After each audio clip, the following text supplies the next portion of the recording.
দর্শক, এই মুহূর্তে ঢাকা সেনানিবাসে পিজিআর-এর প্রতিষ্ঠা বার্ষিকীতে বক্তব্য রাখছেন প্রধানমন্ত্রী শেখ হাসিনা। আমরা সরাসরি চলে যাচ্ছি সেখানে।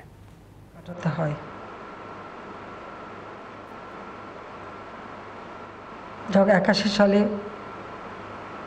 আমি ফিরে আসতে সক্ষম হই, তখন থেকে একটাই চেষ্টা ছিল যে দেশ আমার বাবা স্বাধীন করে দিয়ে গেছেন সেই দেশ কখনো ব্যর্থ হতে পারে না, এই সংঘাত থাকতে পারে না। 7ই জুন 81 সালে আমাদের 7ই জুন 6 দফা পালনকালীন সময় আমি প্রথম আমার বক্তৃতায় কথাই বলেছিলাম যে আমি সশস্ত্র বাহিনীতে আর কোনো বিধবার কান্না শুনতে চাই না, সন্তানহারা পিতার কান্না, পিতাহারা সন্তানের কান্না শুনতে চাই না।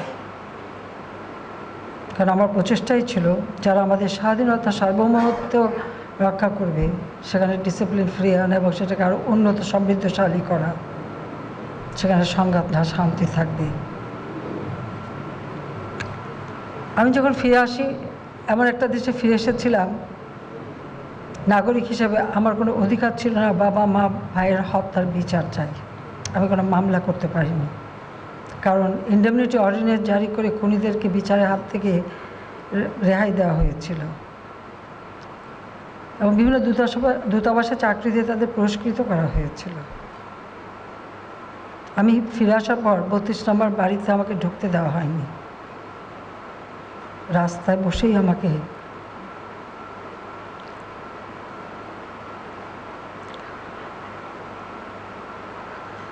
আমার প্রয়াত পিতা মাতার জন্য দোয়া চাইতে হয়েছিল।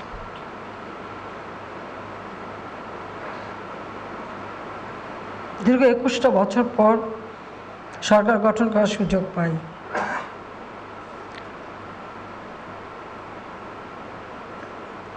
যে সশস্ত্র বাহিনী আমার বাবার হাতে গড়া, তাকে আরও উন্নত করা, আন্তর্জাতিক মানসম্পন্ন করা, সেই পদক্ষেপ আমি নিয়েছিলাম। পাশাপাশি দেশের আর্থসামাজিক উন্নতি যাতে হয় সেদিকে বিশেষভাবে দৃষ্টি দিয়ে পরিকল্পিতভাবে কাজ করা শুরু করি। আমাদের সশস্ত্র বাহিনী আরও উন্নত প্রশিক্ষণ নেবে, তার জন্য 98 সালে ন্যাশনাল ডিফেন্স কলেজ ও ওয়ার কলেজ আমি গড়ে তুলি। Military institute of science and technology 1999 সালে Bangladesh institute of piece support operation training এবং আর্ম ফোর্সেস মেডিকেল কলেজ তখন থেকে প্রতিষ্ঠিত করি এবং 2000 সালে সেনানৌ বিমান বাহিনীতে নারী অফিসার যাতে যোগ দিতে পারেন সেই ব্যবস্থাটা আমরা নিই।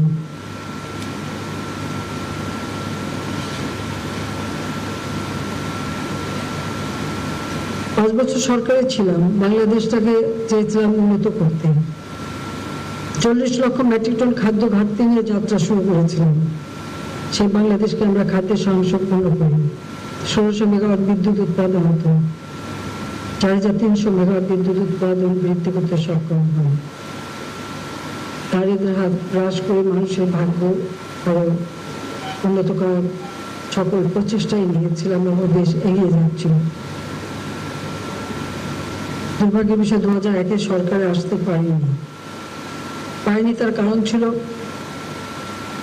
আমাদের গ্যাস বিক্রি করার একটা প্রস্তাব ছিল, আমি রাজি হইনি। যে দেশের সম্পদ বিক্রি করে ক্ষমতায় যাব সেটা এই দুর্বলতা আমার নেই, কারণ আমি সবসময় মনে করি আমি জাতির পিতা বঙ্গবন্ধু শেখ মুজিবের মেয়ে। এদেশের স্বার্থ রক্ষা করা, দেশকে উন্নত করাই আমার কাজ। আমি শুধু বলেছিলাম যে এই গ্যাস আমাদের একমাত্র প্রাকৃতিক সম্পদ যা আমার দেশের মানুষের কাজে ব্যবহার হবে এবং আমাদের দেশের ভবিষ্যৎ প্রজন্মের জন্য রিজার্ভ থাকবে। যাও বড় দেশ আমেরিকা, তারা তাদের কোম্পানি গ্যাস তুলে কিনবে, ভারত এত বড় বড় দেশের বিরুদ্ধে কথা বললে আর ক্ষমতা থাকা যায় না। কাজে 2001 সালে আমি ভোট বেশি পেলেও আমি সরকার গঠন করতে পারিনি, কিন্তু আমার কোনো আফসোস ছিল না এই কারণে দেশের সম্পদ অন্যের হাতে তুলে ক্ষমতা যাওয়ার মতো ওই দুর্বলতা এটা আমার ছিল না। যাও 2001 থেকে 2008 অনেক ঝড় ঝঞ্ঝা পার হয়ে 2008-এর নির্বাচনে আমরা জয়ী হই এবং সরকার গঠন করি। তখন থেকে প্রচেষ্টাই ছিল বাংলাদেশকে ক্ষুধা দারিদ্র মুক্ত উন্নত সমৃদ্ধ বাংলাদেশ হিসেবে গড়ে তোলার পরিকল্পনা নেব। আমরা প্রেক্ষিত পরিকল্পনা প্রণয়ন করি 2010 থেকে 2021 দিন বদলের সনদ হিসেবে আমাদের নির্বাচন স্তরে ঘোষণা দিই। আমার লক্ষ্য ছিল যে একটা যুদ্ধ বিধ্বস্ত দেশ শূন্য হাতে যাত্রা শুরু করে ধ্বংস স্তূপের উপর দাঁড়িয়ে আমার মাত্র 3 বছর 7 মাসের মধ্যে সর্বোন্নত দেশ হিসেবে রেখে গেছেন। কাজে আগামীতে আমাদের 2020 সালে জাতির পিতার জন্মশতবার্ষিকী এবং 21 সালে আমরা স্বাধীনতা সুবর্ণ জয়ন্তী যখন পালন করব, অবশ্যই বাংলাদেশকে একটি ধাপ আমাদের উন্নীত করতে হবে। যদি এর মধ্যে কোভিড-19 অতিমারি দেখা দিল, তারপরেও আমরা কিন্তু তখন বিশ্বব্যাপী অর্থনৈতিক মন্দা দেখা দিল, কিন্তু সে অবস্থায়ও আমরা ওই 21 সালেই স্বীকৃতি পেলাম স্বল্পোন্নত দেশ থেকে উন্নয়নশীল দেশে উন্নীত হবার। এবং এই ঘোষণাটা আমাদের জন্য একটা বিরাট অর্জন ছিল যখন আমরা স্বাধীনতার সুবর্ণ জয়ন্তী এবং জাতির জন্মশতবার্ষিকী একই সাথে পালন করছি, সেই সময় এই ঘোষণাটা আমরা পাই। আমরা সরকার আসার পরে আমাদের ফোর্সেস গোল 2030 প্রণয়ন করে জাতির পিতা যে প্রতিরক্ষা নীতিমালা প্রণয়ন করেছিলেন তারই ভিত্তিতে, এবং সেনা নৌ বিমান বাহিনীকে আধুনিকায়ন করা, সম্প্রসারণ করা। এবং প্রথমবার যখন সরকার তখনই তো বিমান বাহিনীর জন্য আমি MiG-29 ক্রয় করি, নৌবাহিনীর জন্য ফ্রিগেট ক্রয় করে দিই, আর সেনাবাহিনীর জন্য নতুন ট্যাঙ্ক ক্রয় করে দিই। আমরা 3টি নতুন ডিভিশন, বিভিন্ন ফরমেশনে অধীনে 3টি ব্রিগেড, ছোট বড় 58টি ইউনিট প্রতিষ্ঠা এবং মাওয়া যাতে প্রতিষ্ঠিত হয়েছে। শেখ রাসেল সেনানিবাস মিঠামইন 3 সালে নতুন সেনানিবাস স্থাপনের কার্যক্রম চলছে। আমাদের দেশে বিভিন্ন সেনানিবাসে অফিসার এবং অন্যান্য পদবীর সদস্যদের জন্য বাসস্থান, BOQ অফিসার্স মেস, বিভিন্ন সেনানিবাসে প্রশাসনিক অপারেশনাল চাহিদা পূরণের জন্য বিভিন্ন স্থাপনা নির্মাণ করেছি। একমাত্র উৎপাদনকারী প্রতিষ্ঠান হিসেবে সমস্ত কারখানা উল্লেখযোগ্য সংখ্যক অস্ত্রগোলা বড় সম্পূর্ণ দেশীয় প্রযুক্তিতে উৎপাদনের কার্যক্রম চলমান আছে। তাছাড়া মেশিন টুলস ফ্যাক্টরি এবং ডিজেল প্ল্যান্ট দুটো আমরা সেনাবাহিনীর হাতে তুলে দিই। আর এদিকে আমাদের নৌবাহিনীর জন্য আমরা শিপইয়ার্ড এবং ড্রাই ডক সেটাও আমরা দিই। আর বিমান বাহিনীর জন্য আমাদের তেজগাঁ এয়ারপোর্ট, সেটাও আমরা বিমান বাহিনীর হাতে তুলে দিই। আমাদের Chattogram Cox's Bazar army aviation forward base এবং লালমনিরহাট এভিয়েশন স্কুল নির্মাণ কাজেও প্রত্যাধীন। বাংলাদেশ সেনাবাহিনীর পাশাপাশি প্রেসিডেন্ট গার্ড রেজিমেন্টেও অত্যাধুনিক অস্ত্র এবং বিবিধ সরঞ্জাম এবং এর অন্তর্ভুক্ত হচ্ছে, এবং এই রেজিমেন্টের অপারেশনাল এবং প্রশাসনিক দক্ষতা বৃদ্ধিতে উপযুক্তভাবে সহায়ক হয় সেই ব্যবস্থা আমরা নিয়ে, এবং এর সংখ্যাও আমরা বাড়িয়ে দিই। আগে খুব অল্প সংখ্যক ছিল, দীর্ঘ সময় তাদের ডিউটি দিতে হতো, সেই জন্য আমরা সংখ্যাটাও বাড়িয়ে দিয়েছিলাম। আমরা সেনাবাহিনীতে ইতিমধ্যে সংযোজিত হয়েছে অত্যাধুনিক অ্যাম্ফিবিয়াস ট্যাঙ্ক VT-5, তুরস্কে Bayraktar TB2 drone, tiger MLRS regiment, Mi-171 SS helicopter এবং কাশা C-295W এর মতো অত্যাধুনিক পরিবহন বিমান। আসলে প্রতিটি বাহিনীকে কিন্তু আমরা ত্রিমুখী বাহিনী করে দিয়েছি, সব ধরনের সবাই যেন প্রস্তুত থাকতে পারে। বিমান বিধ্বংসী মিসাইল FM-90 এবং অরলিকন GDF 009 অ্যান্টি এয়ারক্রাফট গান, যা বাংলাদেশকে আঞ্চলিক এক শক্তি হিসেবে মর্যাদা দিয়েছে। এই গার্ড রেজিমেন্টের জাতির পিতা বঙ্গবন্ধু শেখ মুজিব তিনি 75 সালে 5 জুলাই প্রতিষ্ঠা করে যান, কিন্তু এটা ট্রেনিং নিয়ে কাজ শুরু করতে সময় নেয়। প্রেসিডেন্ট গার্ড রেজিমেন্ট অন্তত আমি বলবো যে আজকে এটা অত্যন্ত সুসংহত বাহিনী হিসেবে আত্মপ্রকাশ করেছে। দেশের রাষ্ট্রপ্রধান, সরকার প্রধান বা জাতির পিতা পরিবার সকলেরই নিরাপত্তায় বিরাট অবদান রেখে যাচ্ছে। আর তাছাড়া বিভিন্ন রাষ্ট্রাচার অনুষ্ঠানে তাদের ভূমিকা আজকে অত্যন্ত প্রশংসনীয়। আর আমি এটুকু বলবো যে আমাদের গার্ড রেজিমেন্ট সবসময় তারা বিশেষ করে দায়িত্ব পালন করতে যেয়ে সেই ঝড় বৃষ্টি রোদ সব কিছু মাথায় নিয়েই কিন্তু জীবনের ঝুঁকি নিয়ে এই গার্ড রেজিমেন্টের সদস্যরা দায়িত্ব পালন করে থাকেন। এবং আমাদের যে আমরা জাতিপিতা সুবর্ণ জয়ন্তী এবং আমাদের বিশেষ করে জাতিপিতার জন্ম শতবার্ষিকী এবং স্বাধীনতা সুবর্ণ জয়ন্তী যখন আমরা 2021 সালে পালন করতে যাই, তখন অনেক বিদেশি অতিথিরা একই সাথে এসেছিলেন।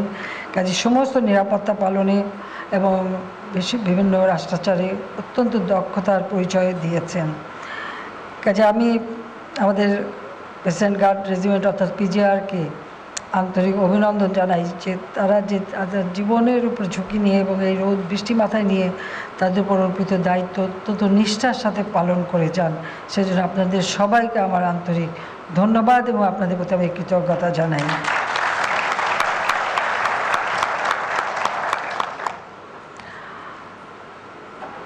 প্রিয় গার্ডবৃন্দ, আমি এই কথাটাই বলবো যে আওয়ামী লীগ সরকার গঠন করার পরপরই 1998 সালে গার্ডসদের সদস্যদের জন্য ঝুঁকির কথা বিবেচনা করে গার্ডস ভাতা প্রচলন করি। রেজিমেন্টের সক্ষমতা বৃদ্ধির জন্য 2013 সালে আমি জনবল বৃদ্ধি করি, স্বতন্ত্র রেজিমেন্টে রূপান্তরিত করি। আর প্রেসিডেন্ট গার্ডস রেজিমেন্টে আর্মার্ড পার্সোনাল ক্যারিয়ার এপিসি প্রদান সহ যুগোপযোগী আধুনিক অস্ত্র সরঞ্জাম সংযোজন করি, যাতে করে তাদের দক্ষতা বৃদ্ধি পায় এবং প্রশিক্ষণের যেটা সবথেকে বেশি দরকার সে প্রশিক্ষণ কার্যক্রম আরও উন্নত কার্যকর করতে এমনকি বৈদেশিক প্রশিক্ষণ সহ সেনানিবাসী ইনডোর ফায়ারিং রেঞ্জ থেকে শুরু করে বিভিন্ন পদক্ষেপ আমরা নিয়েছি। এবং আমরা পরিবারের কল্যাণের কথা বিবেচনা করে 14 তলা বিশিষ্ট বহুতল ভবন নির্মাণ করেছি। গার্ডসের উন্নয়নে বিভিন্ন উন্নয়নমুখী কার্যক্রমও আমরা হাতে নিয়েছি, যা অব্যাহত থাকবে। আমি জানি আমার জীবনটা অত্যন্ত ঝুঁকিপূর্ণ। এখানে যারা দায়িত্ব নিতে আসেন আসলে জীবনটাকে ঝুঁকি নিয়েই আসেন। সেই জন্য আমার সবসময় দোয়া থাকে যে আমি যেমন আমার ছেলে মেয়েদের জন্য দোয়া করি, সেই সাথে আমার সাথে যারা কাজ করে সকলের জন্য আমি দোয়া করি যেন আল্লাহ রাব্বুল আলামিন যেন আপনাদের সবাইকে নিরাপদ রাখে, হেফাজত করে, সেটাই আমি চাই। আমাদের লক্ষ্য দেশটাকে এগিয়ে নিয়ে যাওয়া। ইতিমধ্যে আমি এটুকু বলতে পারি যে পরপর আমরা যে সরকারি এসেছে একটা দীর্ঘ সময় অর্থাৎ 2009 থেকে এই পর্যন্ত এখনও রাষ্ট্র পরিচালনার দায়িত্ব পাওয়াতে বাংলাদেশের মানুষের ভাগ্যে পরিবর্তনের যে ধারাটা সূচিত হয়েছে সেটা আমরা করতে সক্ষম হয়েছি। আজকে গ্রাম পর্যায় পর্যন্ত আমি বলবো যে আমরা বিদ্যুৎ দিতে পেরেছি, ওয়াইফাই কানেকশন দিতে পেরেছি, আমরা বঙ্গবন্ধু স্যাটেলাইট 1 উৎক্ষেপণ করেছি, আমাদের ছেলে মেয়েদের পড়াশোনার জন্য বিনা পয়সায় বই দিচ্ছি, আমরা বৃত্তি দিচ্ছি, প্রাইমারিতে একেবারে মায়ের নামে আমরা টাকা পাঠিয়ে দিই বৃত্তি, গবেষণা এবং উচ্চশিক্ষার জন্য আমরা বিশেষ বৃত্তির ব্যবস্থা করে দিয়েছি। পাশাপাশি আর্থসামাজিকভাবে দেশটাকে আরও উন্নত করতে সক্ষম হয়েছে। আজকে বাংলাদেশ এখন যেমন স্বাধীনতা যুদ্ধের সময় যারা বলেছিল, যে সমস্ত বড় দেশ বলেছিল যে বাংলাদেশ স্বাধীন হয়ে কী হবে, ওটা একটা বাস্কেট কেস হবে, এখন অন্তত সেটা তারা বলতে পারে না, এবং তাদের বলতে হয় যে বাংলাদেশ এখন একটা উন্নয়নের রোল মডেল। আজকে আমরা অর্থনৈতিকভাবে 33তম বৃহত্তম অর্থনৈতিক দেশ হিসেবে নিজেদের প্রতিষ্ঠা করতে পেরেছি। যদি এই কোভিড-19 অতিমারি দেখা না দিত আর ইউক্রেন রাশিয়া যুদ্ধ যদি না হতো, স্যাংশন কাউন্টার স্যাংশন যদি না হতো, তাহলে আমরা আরও অনেক এগিয়ে যেতাম। আর এখন তো আপনারা জানেন অবস্থান আরও খারাপ। আজকে গাজায় যেভাবে প্যালেস্টাইনিদের উপর ইসরায়েল যেভাবে গণহত্যা চালিয়েছে, আমি এই বিষয়টা আন্তর্জাতিকভাবে যখন যেখানে গেছি আমি এর প্রতিবাদ করেছি এবং এখনও করে যাচ্ছি। কারণ আমি সবসময় আমরা প্যালেস্টাইনিদের পক্ষে আছি। কারণ এইভাবে গণহত্যা, শিশু নারীদের উপরে অত্যাচার আর যে মানবতার কষ্ট তারা করে যাচ্ছে, এটা সত্যি সহ্য করা যায় না। কাজে আমরা সবসময় অন্যায়ের প্রতিবাদ করি, ন্যায়ের সঙ্গে থাকি। আর আমাদের দেশের মানুষের কর্মসংস্থান সৃষ্টির জন্য আমরা ব্যাপকভাবে কাজ করে যাচ্ছি। গ্রাম পর্যায় পর্যন্ত আমাদের উন্নয়নের কাজ চলছে। আজকে আমাদের বেকারত্বের হার কমে 3.2 ভাগে দাঁড়িয়েছে। সেখানেও বহুমুখী কর্মসংস্থানের ব্যবস্থা আছে। আমরা দারিদ্র্যের হার যা 41.5 ভাগ ছিল সেই 2006, সেটা আমরা 18.7 ভাগে নামিয়েছি। এই